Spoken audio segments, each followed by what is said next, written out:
that to me was huge. I was like, whoa, animal. Like, I thought people knew and understand animals the way that I did. I thought they were nerding out on encyclopedias and everything. And Nope, not you know, everybody's like us. watching all the animal shows and all that. But they Yeah. weren't. They weren't bad people. They weren't trying to be mean. They weren't trying to be like the way that they were and being over dramatic. They just didn't know.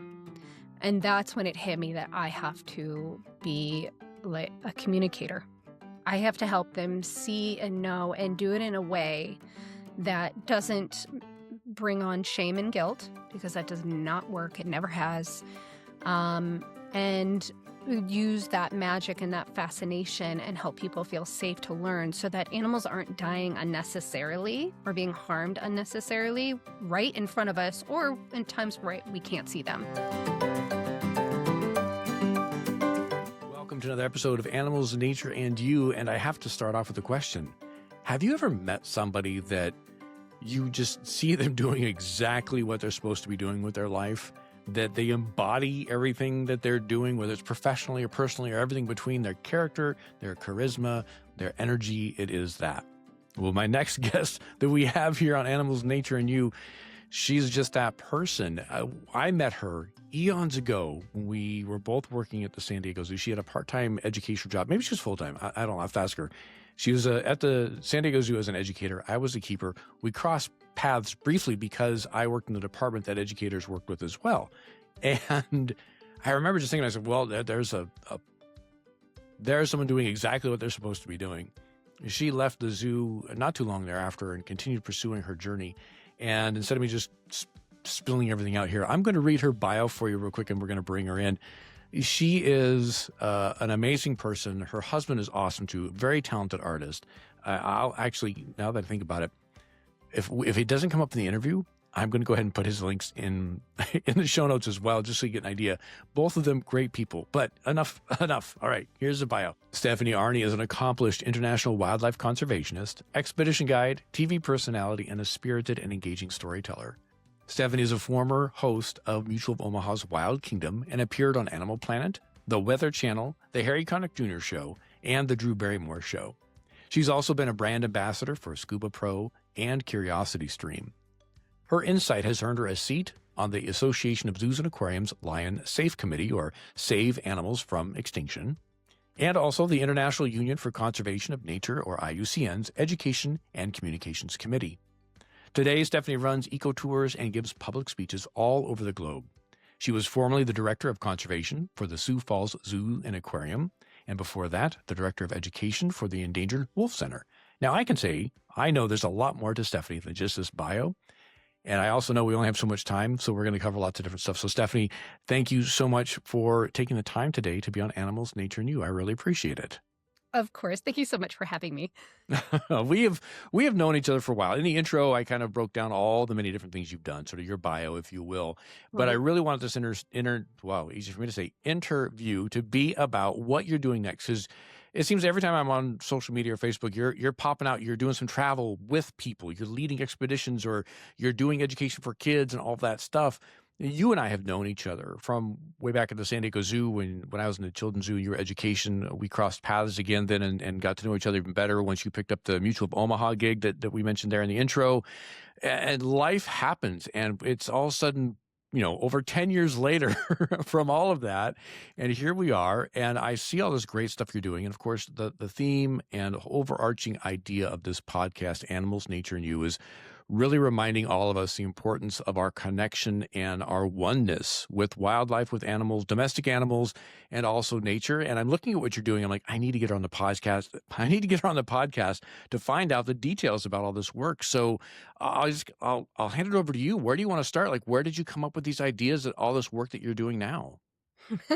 Well, first of all, I'm an idea lady. And I have always been that person who just sees all the different ideas. It's hard to actually follow through and finish all of them and then release them and make sales, or to make the connections that you want and reach who you want to reach. But man, I can tell you a million ideas, and then I married an idea guy. So this is a thing. I love to teach people of all ages about animals about our connection to the natural world. We are made of the same things. We're made of this as stardust, right? So Yeah.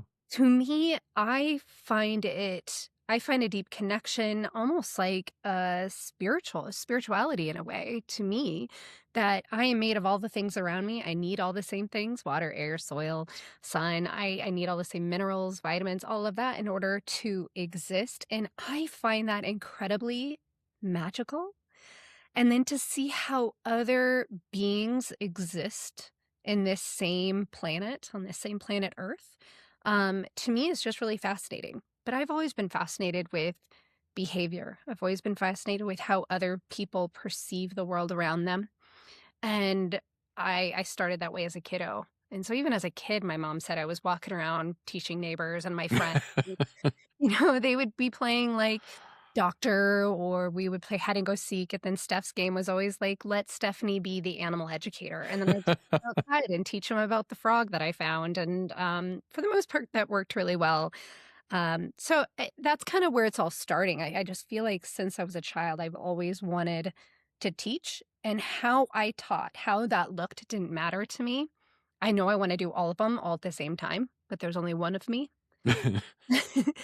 So as you grow up, you start to find the people that are like-minded and kind of, like you, right? Where we just see the world in not the same way, of course, because that would be boring, but we see the magic of life and the Yeah. magic of how we're all connected, and how it makes us better when we appreciate and respect it. Even if sometimes it's ugly and messy, sometimes it's just how it is. Yeah. And you start to pull those people into your life, and then you start to decide, like, how do I go to school and get a certificate, and what type of experience can I get? And you start to be surrounded by more of these great people. And then you learn all these different skills and talents that you have. And some of them don't always seem to make sense, but still are really great tools to get your mission out. Yeah. And I think that's just how I've been taking steps in my life. And it has looked very different, right? Like, I've worked for zoos, ecotourism, aquariums, and I've been able to speak to all age groups all over the world.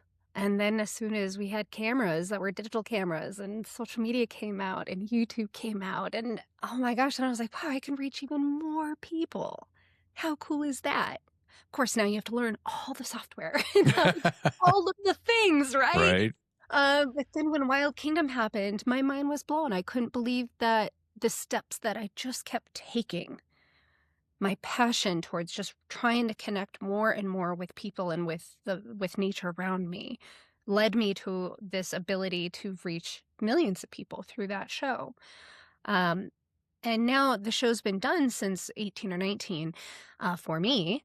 It's continued on, but now I've been just trying to figure out, okay, how do we go back to the drawing board? How do I reconnect with how I started? How do I find that childlike wonder and love and connection and obsession and magic that I had when I was a kid? And bring in the pain, the suffering, the grief that I've been able to gain from being able to be alive. Because that's part of the magic in a weird way. If you embrace Yeah. it makes things even more sparkly sometimes. Like, I've had several near-death experiences because of what I do for a living and what I really spent my 20s doing, for sure. And I'm now trying to, in this point in time, trying to gather all of that stuff and say, okay, now how can I live my purpose? How can I use these tools that we have, like this incredible podcast, to connect with people and to educate them and help them see my perspective and inspire and encourage them to learn from these great tools that we have nowadays, to get them back out there and to see the magic, so that we find this like weird balance between this AI virtual digital world and technology and what Mother Nature has created right outside of our door. Right. I want to ask about the first. Well, I'm going to go back to something you just said, but I'm going to follow up then wanting to ask about the travel stuff you're leading, because we were talking a little bit before we started recording about the importance of in person and actually doing and being there. But I want to go back to what you said about life experience and grief, because I know your story. We've stayed in touch over the years. I know what your life has been like, and you know mine as well. And I just for reference point for our audience, it is when we were both in our 20s, we didn't have the experiences so that would give us perspective per se on working with other people, working in wildlife education, working in the side of television or other aspects of how we can reach a larger audience. We have gone through life with those experiences now, the good, the bad, and the ugly. We've also had personal life experiences as we have gotten to the, dare I say, the midlife part of our lives. But I want to give that reference to the audience, because just saying grief, I think there might have been it's a little maybe obtuse just left as it was. And so what we were talking about before is that now we are approaching our passion that we've always had, whether it was you as a kid with the frog and the friends, or you in your 20s traveling around doing, things with whale sharks or whatever, or Mutual of Omaha, et cetera. We now have all those experiences to go, okay, how can I apply this wisdom to the education outreach and connecting with kids and connecting with adults and getting people back in that connection that our modern world has kind of taken us away from, for better or for worse. I had done a previous interview with somebody talking about how technology does help with wildlife education, or can help, and how it can be a useful tool. But to the other side of that, we have to be aware of just what you said, getting outside. Get outside and see what Mother Nature has done for us and appreciate it and get dirty. So with that, I know you're basically hosting sort of a travel adventure around different parts of the world, with Costa Rica, Australia. Break it down for me. What exactly are you doing, and what could people expect if they want to look into that? Sure. So I worked several jobs my senior year of college, and applied for a loan and a grant and everything to get myself out of Iowa, South Dakota, the Midwest, where my whole entire family is from, so I could experience something different. Like, I wanted to live the Wild Kingdom life from watching the original Mutual of Omaha's Wild Kingdom. I Right. wanted to be in the National Geographic magazine collection that my grandpa had in the basement. I wanted that so badly. And I had that drive. And I think of this a lot. Like, I do, now that I have a travel business, find that there are still people that want to go out and see it. But I'm also want us to touch on, some people are living it by watching other people's videos, and Right. like suffices for them. Like, it's enough.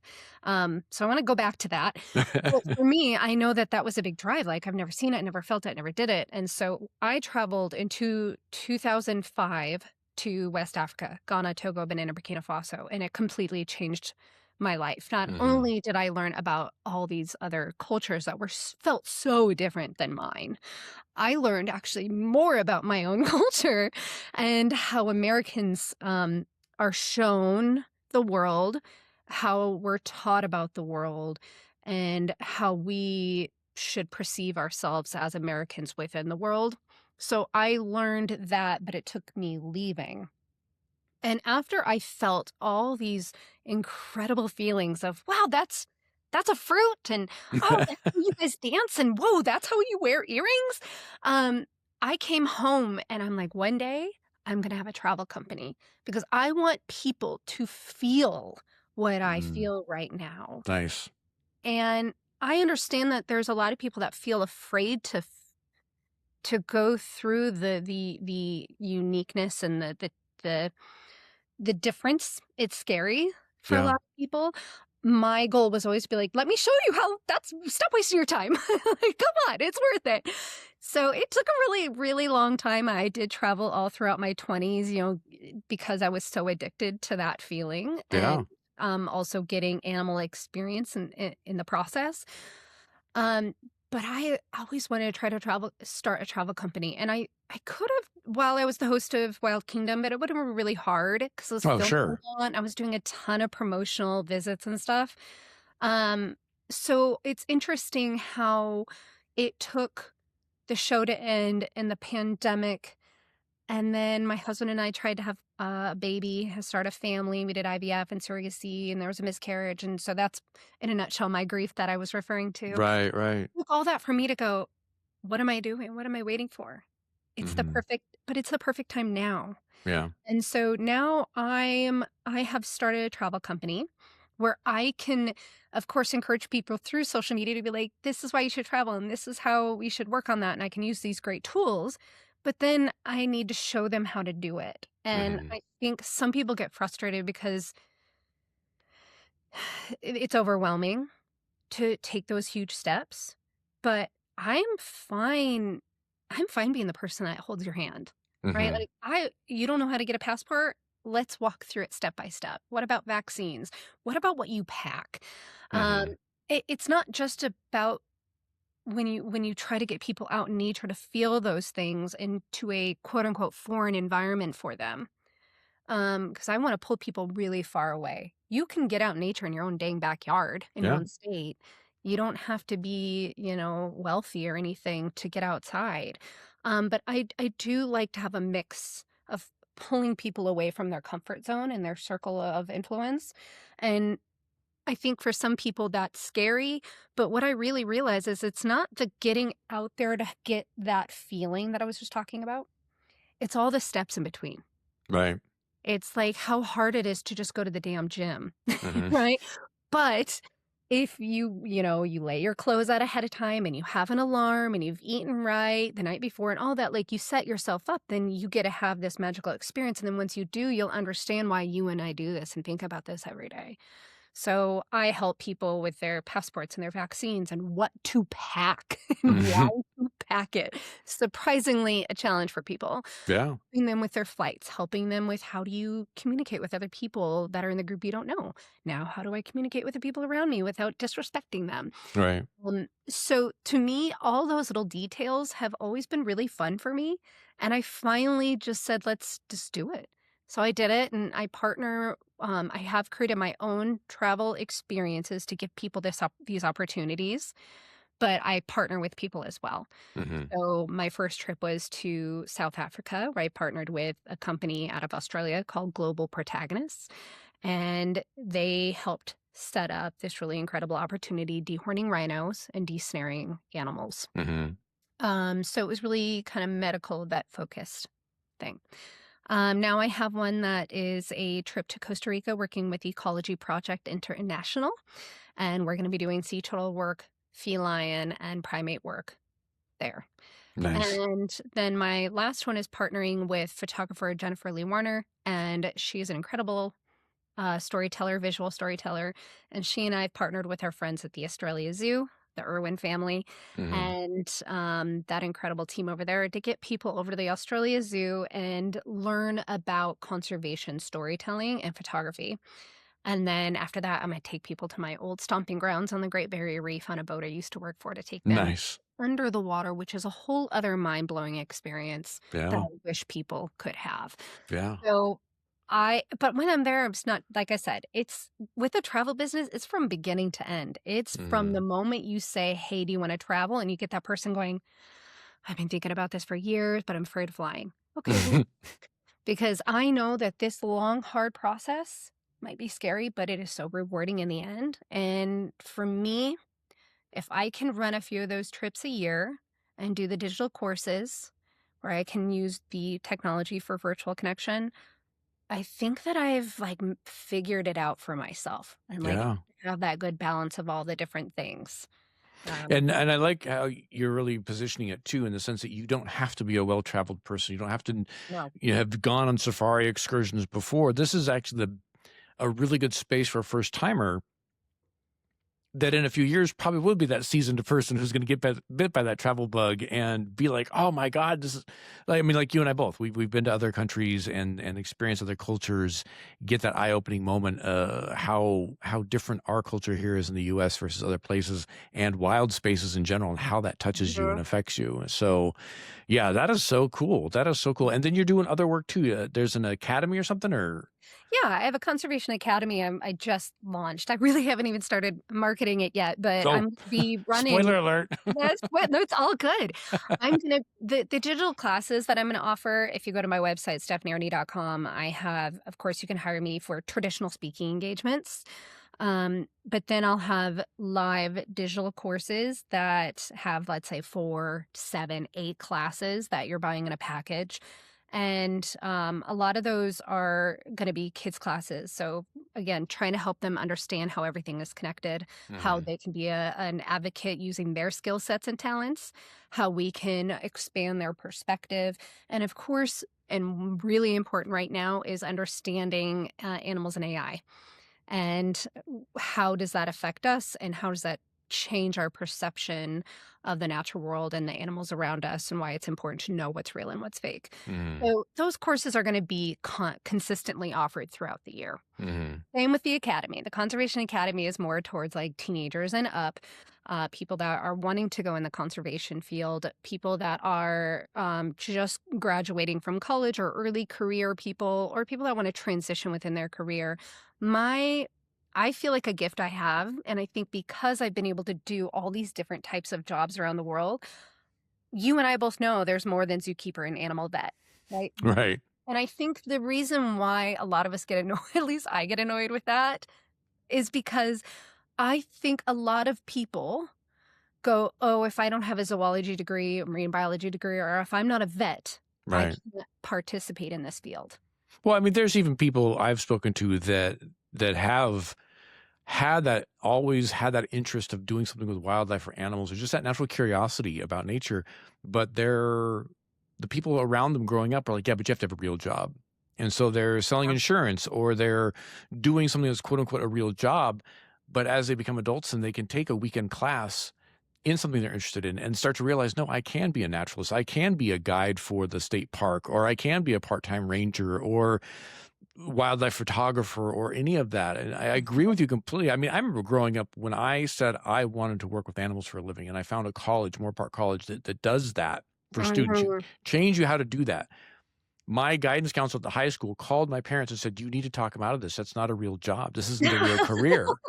And so, and to your point, for me back then, it was up until knowing about Moore Park, it was, if I want to work with animals, I got to be a veterinarian. Yeah. That's all I knew. And then I got to Moore Park and exposed me to so much more. And then even after Moore Park, I learned there's so much more. So this coursework you're doing is brilliant. I think it's so Thanks. cool because it's an opportunity for people to, even if they're 20 years old, 30 years old, 40 years old, to start exploring, if they have always had that inkling or that curiosity, to say, maybe there is something I can do or transition into. And there are plenty of people who have. Absolutely. We've known them. We've Yeah. seen them. We've We've been worked with them. journeys. Yeah. So I think for me, the goal with the Conservation Academy is I want people, like the very first session that I do is the discovery phase. What are your Mhm. skills? What are your talents? Because people that work in PR, marketing, development, construction. One of my favorite stories is this man I know named Lincoln, who worked in construction his whole life. His dad ran a construction company, and his dad's like, please just take it. And he's like, oh, that typical story of, I don't want to take the family business. I want to do Right. my own thing. When he found out that he could be a construction management, to help with design of habitats in a zoological facility, his mind was blown. He did not shut up about it for months. I'm like, Lincoln, I know you've told me this story a million times, but he was just so proud Right. that his skill set of building and construction management could be used Yeah. at a zoo or an aquarium or a nature park. And he was like, Yeah. wow, I have a kid, so he couldn't really move anywhere. And he was like, wow, this was out in my yard, in my city this whole time that I could have been doing. Yeah. And that was so fun for me to watch him do that. And we've seen that with a lot of people. So my goal is, hey, let's look at your skills and your talents. Let's look at all the different types of roles that are out there, Mhm. from early career to working up to like director level, people that are working in an office compared to working out in the field or hybrid. Okay. And let's see where you fit. And there might be a point by session 4 or 5 that you're like, wow, wait a second, I could be an entrepreneur. I don't have to be employed with somebody part time. Yeah. time or a contractor. I could be a contractor. I could be an entrepreneur, and I could use my art skills, my graphic design, my promotions, my all these other things that I can do as my own business to contribute to this field. And then along with that, something so important for us is networking. Hmm. It's huge. I'm very good at networking. You're very good at networking. I am not great at a lot of things, but I'm good at that. We love people.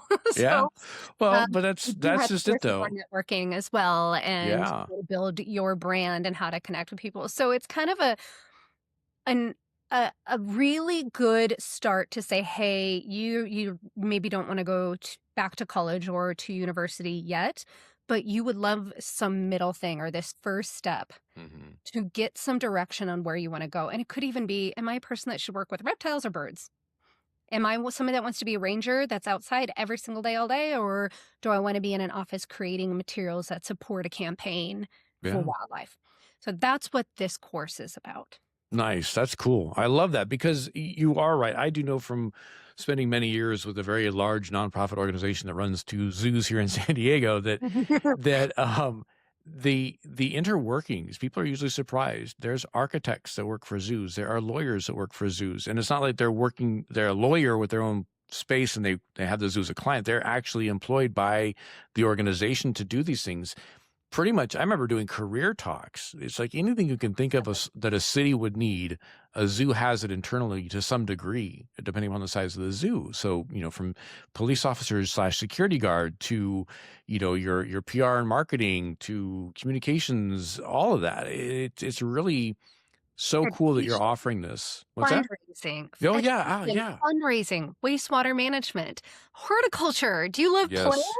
Oh Yeah. my gosh. Like you get at a zoological facility or a nature facility or reserve, you get to work with indigenous plants, native plants, or you could work with exotic plants depending on the place, right? Yeah. My parents were in the horticulture plant world.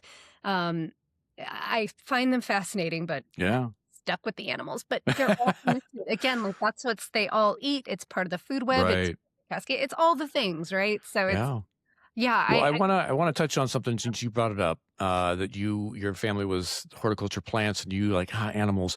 I like to ask people this, and sometimes maybe it comes from the what's your favorite animal, but the different spin. In all your experience with all the different animals you've come across, be it in the wild, in the zoo setting, whatever it might be, what was the one or moment that was like this fascinating, just aha thing? Not mm, necessarily your favorite animal, but an animal that you were like, oh my gosh, this is so cool. okay, I have to this is it oh. Um, that is such a great question, and there's It's a so hard one to answer because I know you've had a lot of experiences and you've had I'm a lot very of really spoiled. cool experiences. So, Okay, I'm gonna share one that I think might be the hardest, heaviest, most impactful one. Um, and it's not I wouldn't say it's the first time I knew that I was meant to do this because there was many times when I was a kid that I said things sure. to my mom that she was like, Yeah. "Who are you? Where'd this come from?" Um, but I was a dance and cheer coach for a summer job for a cheerleading dance company. Okay. Traveled all around the Midwest teaching camps in the summer to high school girls. And I did this one up in Canada, and the gym was open, and it was in this fun, like, camp place that I would have died to go to, but couldn't afford as a kiddo, like a Camp Anawana type of fun place. Um, so we were there, and the doors were open, and I was teaching the girls some moves, and this baby porcupine walks in, Oh, and they're oh so my God, cute. it was like, "Ree, ree," like making Right? Yeah, they make that noise. sounds and just like boo, boo, boo. And it was lost. It got in the gym and everybody started screaming and running Oh, away. oh. And I remember just being completely flabbergasted by that response because my instant thing was, oh my God, what are the odds that a cute baby porcupine walks in here, wants to learn the dance? People ran and screamed. I'm like, what are you doing? Like, this is a major overreaction. And so many of them did it that it was just very eye-opening to me. And one of the girls ran outside and grabbed one of the groundskeepers. And I was starting to walk towards a porcupine and be like, oh, hey, buddy, let me help you in. And this guy comes in with this shovel and this big trash bin and was like, you know, shovel it in the trash bin and take it out because he needed to be brave to all these high school girls, but he was scared of it. He was really, really afraid of this baby porcupine. I mean, maybe this big. Yeah. And so all the girls were on the opposite side of the gym. Again, overreaction. And I'm standing at this guy. I'm like, what are you doing? I'm like, we just need to shoo him out and get him back out. And he's like, no, you need to stand back. Stand back. Like, really dramatic. And he starts trying to shovel it in, and he has gloves on, and he's like watching his face. And I'm like, what are you doing with your face? So he's shoveling it in and he's hurting it. It's like making these noises, and he takes it outside. And I don't know whatever happened. I don't know if it was injured or what, but I was yelling at him to stop. I was like, please stop. You don't need to be doing this, and crying because it was so misunderstood. And they were so afraid. And that hit me, Rick. It like hit me like a bus where I went, wow, I get it. They've been watching movies and cartoons where people teach that porcupines shoot out their quills. Yeah. Like needles shooting out. Why else would 35 girls run to the other side of the gym? Why else would the janitor be covering his face, and he saw it as like a predator, like he almost treated it like a spitting cobra from a movie. Yeah. It would fly and jump on you, you know? It's like, so that to me was huge. I was like, whoa. Animal, like I thought people knew and understood animals the way that I did. I thought they were nerding out on encyclopedias and everything, and Nope, not everybody's like us. watching all the animal shows and all that. But they Yeah. weren't. They weren't bad people. They weren't trying to be mean. They weren't trying to be like the way that they were and being overdramatic. They just didn't know. And that's when it hit me that I have to be like a communicator. I have to help them see and know and do it in a way that doesn't bring on shame and guilt, because that does not work. It never has. And use that magic and that fascination and help people feel safe to learn, so that animals aren't dying unnecessarily or being harmed unnecessarily right in front of us, or in times where we can't see them. And that's what jump-started my whole drive, I think. And I know it's not like that a actually beautiful almost story, right? Like it's not pretty, but no, but I think that's wonderful. I mean, I know you well enough to know you have a full portfolio of great animal stories you could have shared, and this is one I actually have not heard before from you. So that I think, and I love it because it actually answers almost, or foreshadows the answer to the next question, which is, why is this work that you're doing now so important? And you kind of answered that in that educating people to understand wildlife and nature and not be afraid of it, and take it from a position that doesn't shame them or guilt them into protecting wildlife. But I will ask it, for you now personally, although again, that story does kind of give us that foreshadow, the work you're doing now, the choices you have made, you explained, you've been through a lot, you've had these different experiences, grand adventures, and you not only have the passion then to do the next steps you're doing, but you're making conscious choices around, this is how I'm going to present it. I'm going to offer opportunities to guide people literally from get your passport to get on the airplane, guiding them through these explorations and these experiences, to then also creating areas and spaces for kids to collaborate and get to know each other in these spaces online, and possibly even in the future in person. Why is this important? Not just why are you doing it, but why do you believe this is important for the future of animals and nature and humans? I believe the further we disconnect ourselves from what we're made of, the lonelier, the sadder, the more unhealthy we will be as beings. So there you go. That's perfect. Sometimes I love it. It can be a 10-minute answer, and sometimes it's 10 seconds. But I think you could take what you just said and expand on it, definitely, and give points of proof and everything else. But I think the way you summed it up, the way you summed it up was perfect. I just feel like I'm so glad we have technology and these tools to connect. And I've seen topics with like women's health, being a 43-year-old woman and going through what I've been through with this me robot that I have. I've seen how podcasts, YouTube, movies, documentaries, social media, Facebook private groups have just blown up topics that were not discussed in the past. Right. Topics that were full of shame and judgment, right? It is an incredible tool. I think my fear, and of course some of it is coming from ignorance as well. Like there's a version of me that's that groundskeeper that sees the porcupine, that sees AI and is nervous and has fear because of ignorance with it. But the truth is I'm a little nervous that we start to live 100% virtually and we forget that we are in these bodies made of all these crazy things, stardust.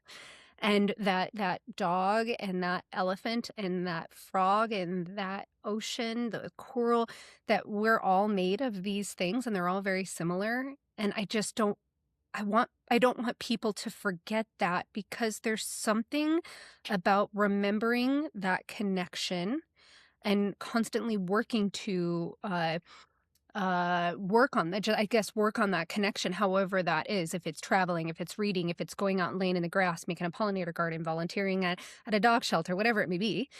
I truly will help you get away from that deep loneliness, maybe even that deep fear of not knowing why you're here and what it means to be alive and what death means and being afraid of death. Like it's so much deeper. And I think this is the wisdom that we were talking about. Yeah. When I was 24 working at the Omaha Zoo, I definitely would bring up some of these topics because I was the weirdo kid that was pretty aware. But I was like, let me tell you how fast a cheetah runs and how long an elephant's trunk is. I was sharing fun facts like that. Now I want to talk to people about how me and that elephant trying to survive, finding joy and beauty in the survival and the understanding of the world, finding the magic and purpose of grief when we lose our calf, or how do we better understand ourselves and our connection with our loved ones and our created communities when there's drought. Like that to me is what's magic in life and what gives me purpose and it helps me make sense of being like, why are we here? What is this? This is so weird. And then all of a sudden we're gone. And there's all these other ways that we can be gone. And there's a million different ways of when we're gone, of what could happen to us afterwards, whether it's soil and we go back into the earth because you can be human composted now, which, oh my gosh, I'm so excited about, by the way. It's about time. About time. Because that right there, when I found out about human composting, I'm like, I'm not robbing the earth of everything it's given to me. Like, I can compost my body. Like, what amazing final act of control and giving to give my elements and all this stuff back into the planet that has enriched my life so much and allowed me to have all these memories and these experiences. Like, that to me, like, makes me less lonely. It makes me feel more purpose. It makes me understand why I'm here and what all of this means to the best ability that I can today. Yeah. So if it starts off with me teaching on a podcast, doing a digital course to 9-year-olds online, to teaching people out in my yard, my neighbors, how to make a pollinator garden and not to rake up their leaves, or taking people physically to Costa Rica or Australia or Africa so they can see something so completely different, but also humans and animals that are the same, that need the same thing, that need the same things to survive and live and make sense of the world, then I have fulfilled my purpose. And I now know that I can die and be composted and know that it... So it's all so much, really. It's When it boils down to it, it's just selfish. Well, in the end, I'm just a very selfish, horrible human being that just wants everybody to do this. Yeah. Well, on that note of sarcastic being selfish, I do want you to self-promote as we wrap up here. Where can people best find you and what you're doing, whether it's social media, whether it's your website? What would you like? And of course, we'll put everything in the show notes for anyone who's listening and you're driving. You can't write this down right now. It'll be in the show notes of this episode, how to get a hold of you. But please say it out loud, too, for those who are listening who do want to write it down right now. Well, I'm going to share a couple things because in the end, you never know what's going to happen. Like I think of Meta and Facebook, like if it got stolen or right. crashed. Yeah. Or they could decide to close it or change it. Just close it, so I would really love it if people could go to stephaniearne.com, stephaniearne.com, and sign up for my newsletter, because then you'll get first notice of my digital courses, my live courses, webinars, and travel opportunities that I do both in the United States and outside of the United States of America. But I also have at Stephanie Arne, A-R-N-E, on Facebook, TikTok, and Instagram, where I'm most active. And yeah, I think that's it. I think the biggest thing is probably Meta, TikTok, and my own email. And then you'll be able to follow my journeys and take advantage of my opportunities. Perfect. Or tell me I'm a crazy porcupine weirdo. Those are my people, so that's okay. So it's okay. Good. I would like to think people listening to this podcast would be like, I can definitely connect with that. And I do want to add this.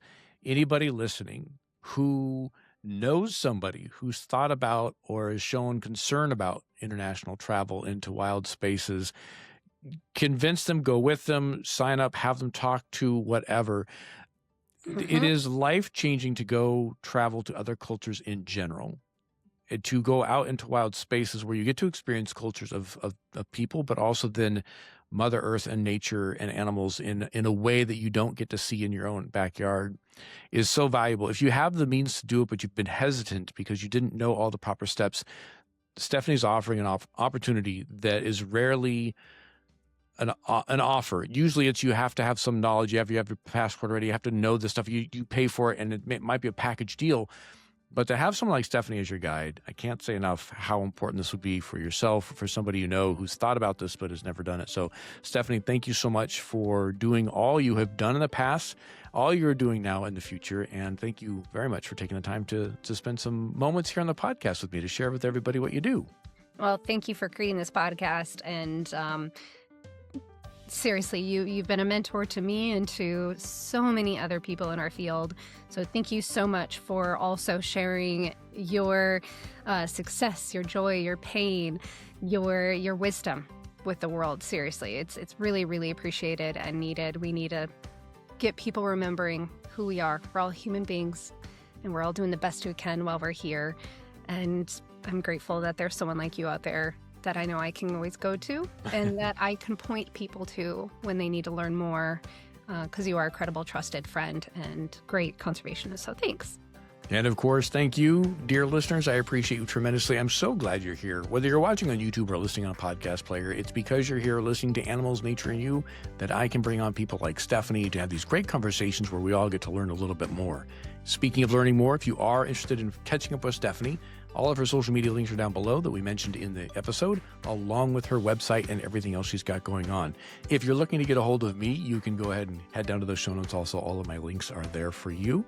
Last but not least, if you haven't already, please subscribe or follow this podcast. That way you don't miss any of the upcoming episodes, whether it's 10-Minute Tuesdays, a solo episodes that talk about a hot topic or reflect back to something we talked about with a guest, or every Thursday where we have new guests coming on, talking about the awesome work they do, how they got started, how you can get involved, all of that great stuff. So with that, I'm going to wrap it up. Have a good one, everybody.